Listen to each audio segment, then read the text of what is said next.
अगर आप भी सोना या चांदी खरीदना चाह रहे हैं लेकिन ज्यादा कीमत या अचानक कीमत कम होने से संकोच कर रहे हैं, तो आपको एक महत्वपूर्ण अपडेट बताता हूं। बजट से पहले वित्त मंत्रालय ने इकोनॉमिक सर्वे पेश किया है, जिसके मुताबिक ग्लोबल उथल पुथल के बीच सोना चांदी निवेशकों के लिए सुरक्षित निवेश है। जब तक ट्रेड वॉर और स्थायी शांति नहीं आती, तब तक सोना चांदी की कीमतों में उछाल जारी रह सकता है, यह आर्थिक सर्वे भी कह रहा है। यानी फिलहाल दुनिया भर में जो हलचल हो रही है, ट्रेड को हथियार की तरह इस्तेमाल किया जा रहा है, युद्ध हो रहे हैं, नए युद्ध की धमकियां आ रही हैं, उसको देखते हुए सरकार भी मान रही है कि सोना और चांदी की कीमत में तेजी बरकरार रह सकती है। सोने और चांदी की कीमतों में आई तेजी की वजह भी आपको बताता हूं। दरअसल इसकी बड़ी वजह अमेरिका और वहां के राष्ट्रपति डोनाल्ड ट्रंप है। ट्रंप की वजह से दुनिया में भयंकर हंगामा मचा हुआ है, जिसको चाहे जो उसको उठा ले रहे हैं, देशों पर कब्जा करने की धमकी दे रहे हैं, युद्ध की धमकी दे रहे हैं, और इसी वजह से सोना महंगा होता जा रहा है। ट्रंप ईरान को धमकी दे रहे हैं, जिस पर ईरान कह रहा है कि हम बंदूक लिए बैठे हैं।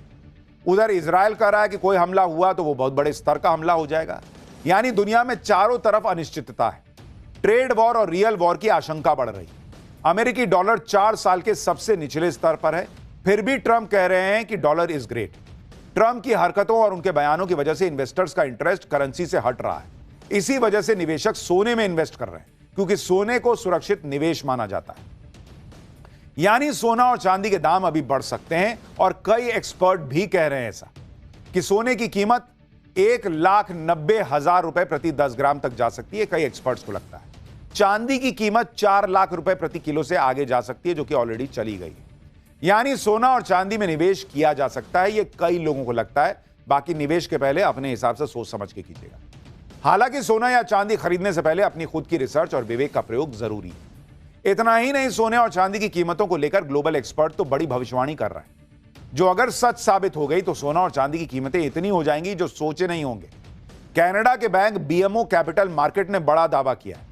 वो बैंक कह रहा है कि साल 2027 तक सोने की कीमत 3 लाख रुपए प्रति 10 ग्राम हो सकती है, और चांदी की कीमत 2027 में 7,20,000 रुपए प्रति किलो हो सकती है। यह कनाडा का बैंक जो है वो भविष्यवाणी कर रहा है। उस बैंक का कहना है कि जियो पॉलिटिकल और फाइनेंशियल ऑर्डर बदल रहा है। अमेरिकी डॉलर और अमेरिकी बॉन्ड मार्केट में कमजोरी आ रही है। निवेशकों का भरोसा कागजी मुद्रा यानी फिएट करेंसी से उठ रहा है। ऐसे माहौल में पूंजी बचाने के लिए गोल्ड और सिल्वर में निवेश लोग कर रहे हैं। अब आप सोचिए, भविष्यवाणी पता नहीं कितनी सही होगी नहीं होगी, लेकिन कह रहा है चांदी 7 लाख पार कर सकती है 2027 तक। यह भविष्यवाणी कर रहा है बैंक। सोने और चांदी की कीमतों में भयंकर तेजी के बाद भी आशंकाएं कम नहीं है। आम आदमी जो कहीं भी पैसा लगाने से पहले 100 बार सोचता है, उसको यह आशंका सता रही है कि अगर चांदी के दाम अचानक गिर गए तो क्या होगा। जो कीमतें आसमान पर जा रही हैं, क्या हमेशा ऐसा ही होगा, या फिर यह बुलबुला फूट भी सकता है।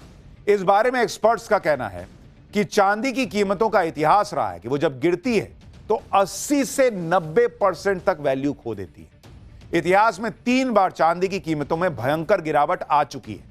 मार्च 1980 में चांदी की कीमत पीक पर पहुंचने के बाद 2 महीने के अंदर 70% गिर गई थी बॉस। फिर अक्टूबर 2008 में ग्लोबल मंदी के दौरान चांदी की कीमतें 58% अचानक से गिर गई थी। मई 2011 में चांदी की कीमत अपने पीक पर पहुंचने के बाद 30% तक गिर चुकी थी। इसे 2011 का सिल्वर क्रैश भी कहते हैं। एक्सपर्ट्स का कहना है कि चांदी की कीमतें पीक पर जाती हैं और उसके बाद एकदम से क्रैश हो जाती हैं। इसका इतिहास रहा है, और ऐसे में चांदी में निवेश करते समय सावधानी बरतिए, पूरी रिसर्च कीजिए, फिर ही इन्वेस्ट कीजिए। सोना और चांदी तो निवेश के लिए हमेशा से बेहतर विकल्प रहा है, लेकिन एक और मेटल है जिसकी कीमतों ने हैरान कर रखा है। अब आप कहेंगे सोना चांदी के बाद क्या बचा? वो है कॉपर यानी तांबा। इसकी कीमत भी बढ़ने का अनुमान जताया जा रहा है। एक्सपर्ट्स तो कह रहे हैं कि कॉपर अगला सोना है। कॉपर की डिमांड तेजी से बढ़ रही है, और इसकी वजह आपको बताता हूं। पहली वजह, AI सेक्टर तेजी से बढ़ रहा है। AI में इस्तेमाल में बिजली की बहुत खपत होती है, और उसके लिए कॉपर की जरूरत पड़ती है। दूसरी वजह है इलेक्ट्रिक गाड़ियां और सोलर प्रोजेक्ट। बिना कॉपर के ये पूरे ही नहीं हो सकते। नए एनर्जी प्रोजेक्ट में कॉपर की ग्लोबल डिमांड 20% तक बढ़ा दी है। तीसरी वजह, इंडोनेशिया और चिली में ज्यादातर कॉपर का प्रोडक्शन होता है। दोनों देशों में खनन संबंधी रुकावटों से कॉपर की सप्लाई कम हुई है, तो कीमत भाग गई है। इन तीनों कारणों से कॉपर की डिमांड तेजी से बढ़ रही है। कॉपर प्रोडक्शन करने वाली कंपनियों में निवेश करना इस समय फायदे का सौदा बताया जा रहा है। कॉपर की बढ़ती डिमांड की वजह से इसमें इन्वेस्ट करना सेफ भी माना जा रहा है। हालांकि फिर यही कहूंगा कि अपनी रिसर्च कीजिए और उसके बाद निवेश कीजिएगा। एक तरफ सोने की कीमतें आसमान में हैं, लोग सोने में इन्वेस्ट करने की प्लानिंग कर रहे हैं। दूसरी तरफ मध्य प्रदेश में लोगों को मिट्टी में सोने का खजाना मिल गया। सोचिए, सड़क की मिट्टी बारिश में हटी और नीचे से सोने का सिक्का मिल जाता। यह घटना मध्य प्रदेश के छतरपुर की है, जहां सड़क को ठीक करने के लिए डाली गई मिट्टी में अचानक पुराने सिक्के चमकने लगे। यह वही सोने का सिक्का है जो लोगों को सड़क की मिट्टी में मिला। खबर आग की तरफ फैल गई कि अरे बाप रे, मिट्टी में सोने का सिक्का निकला है। लोगों की भीड़ जमा हो गई। सोने के सिक्के खोजने के लिए रात के अंधेरे में लोग मोबाइल लेके और जो है वो मिट्टी खोदने लग गए कि बाप रे बाप, खजाना मिल गया है। देख रहे हैं, मार हो गई है वहां पे। जिसको देखिए वही मिट्टी हटा रहा है और सोच रहा है कि सोना निकल आएगा। जिसको मौका मिला सब भाई फुल मोबाइल चार्ज करके पहुंच गए, रात भर मिट्टी खोदे कि सोना मिलेगा। छतरपुर के राजगढ़ गांव में सोने के खजाने की खोज में लोग लगे हुए हैं। जिनको सोने का सिक्का मिला है वो इतरा रहे हैं और बाकी के लोग अपनी किस्मत चमकाने के लिए खजाना खोज रहे हैं। कहा जा रहा है कि जो सिक्के मिले हैं वो 500 साल पुराने हैं और मुगलों के खजाने का हिस्सा हो सकते हैं। गांव वालों के मुताबिक राजगढ़ गांव में सड़क को ठीक किया जा रहा था। उसके लिए राजगढ़ पैलेस के पास की मिट्टी सड़क पर डाली गई। बारिश के बाद मिट्टी बह गई और सोने के सिक्के दिखने लगे।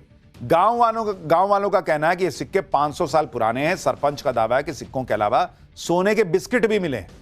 सोने का खजाना मिलने की बात सुनकर पुलिस और प्रशासन के अधिकारी भी मौके पर पहुंचे और लोगों से बातचीत की।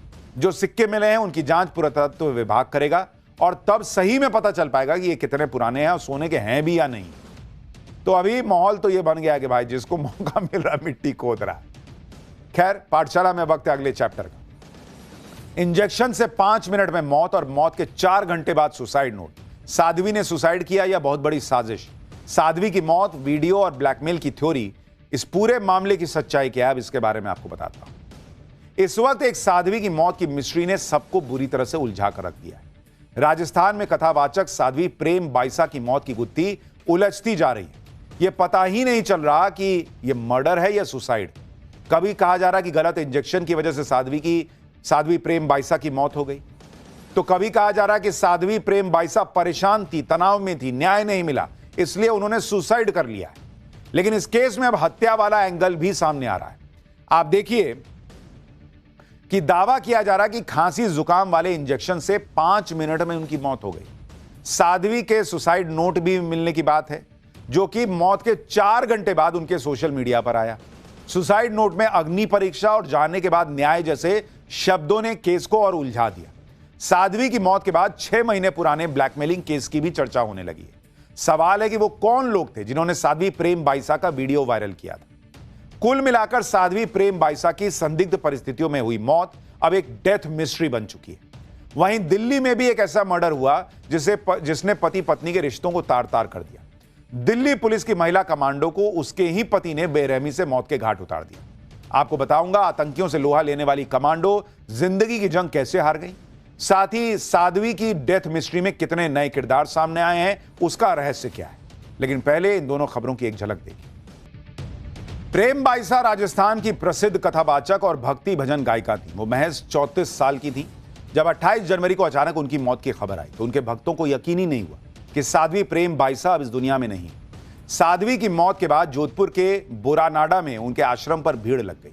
हर कोई जानना चाहता था कि आखिर अचानक ऐसा क्या हुआ कि साध्वी प्रेम बाइसा की इतनी कम उम्र में मौत हो गई। बताया जा रहा कि प्रेम बाइसा सुबह तक भजन कर रही थी, उन्होंने कथा भी सुनाई थी, वो स्वस्थ थी और अपने भक्तों के सामने भी आई थी। आश्रम की तरफ से बताया गया कि साध्वी प्रेम बाइसा को हल्का जुकाम था। शाम 5:30 बजे उनकी तबीयत खराब हुई। आश्रम में ही कंपाउंडर उन्हें इंजेक्शन लगाने आया। इंजेक्शन लगाने के 5 मिनट बाद उनकी मौत हो गई। साध्वी प्रेम बाइसा को प्रेक्षा अस्पताल ले जाया गया, लेकिन अस्पताल ले जाने से पहले ही उनकी मौत हो गई थी। प्रेक्षा अस्पताल प्रबंधन ने साध्वी प्रेम बाइसा की मौत की खबर पुलिस को दी, लेकिन साध्वी की डेड बॉडी को आश्रम ले जाया गया। बताया जा रहा है कि साध्वी प्रेम बाइसा को डेक्सोना नाम का इंजेक्शन लगाया गया था। पुलिस ने इंजेक्शन लगाने वाले कंपाउंडर को हिरासत में ले लिया है। इंजेक्शन के खाली खोल भी जब्त कर लिए हैं।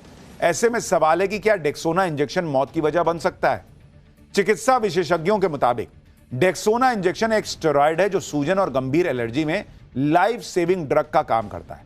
हालांकि इसके साइड इफेक्ट्स भी होते हैं, लेकिन सामान्य मामलों में इससे इतनी तत्काल मौत नहीं होती। अब यह जांच का विषय है कि क्या इंजेक्शन में कुछ मिलाया गया था या साध्वी प्रेम बाइसा को इंजेक्शन से कोई गंभीर रिएक्शन हो गया।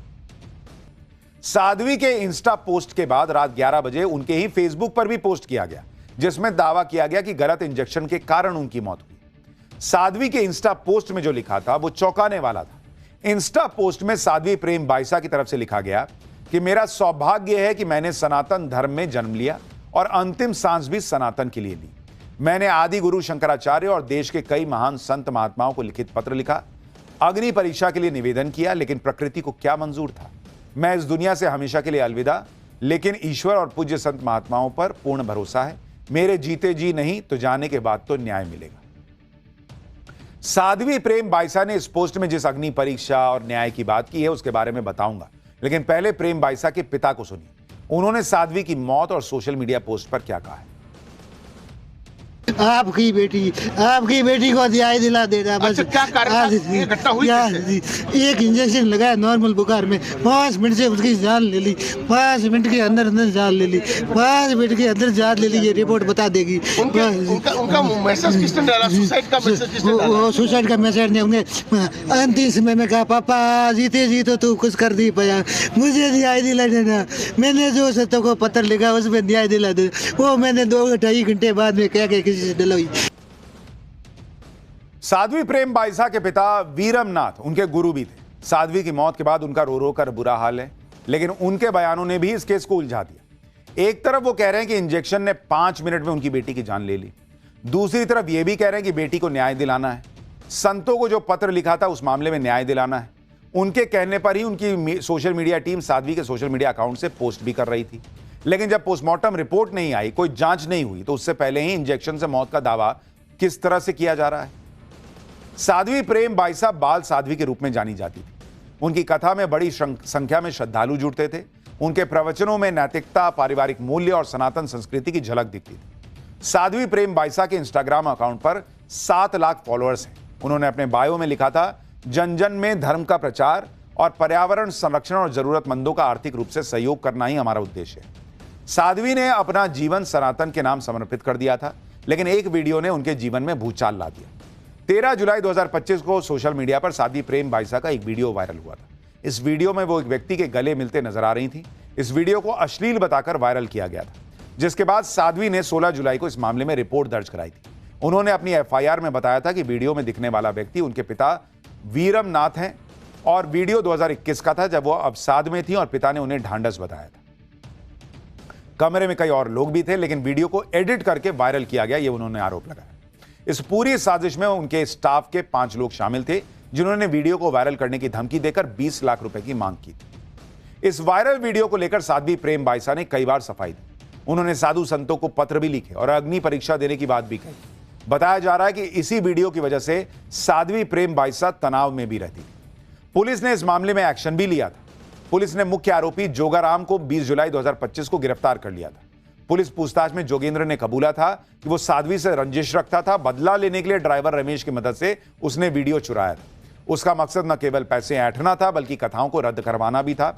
वो आयोजकों को ये वीडियो दिखाकर भ्रमित करता था, जिससे कई कार्यक्रम रद्द भी हुए। साध्वी की मौत सवालों के घेरे में, और इसलिए मामले को लेकर राजनीति भी गरमानी शुरू हो चुकी है। RLP पार्टी के अध्यक्ष हनुमान बेनीवाल साध्वी प्रेम बाइसा के करीबी थे। उन्होंने मुख्यमंत्री भजनलाल शर्मा और राजस्थान पुलिस के DGP को टैग करते हुए इस मामले की उच्च स्तरीय जांच की मांग की। उधर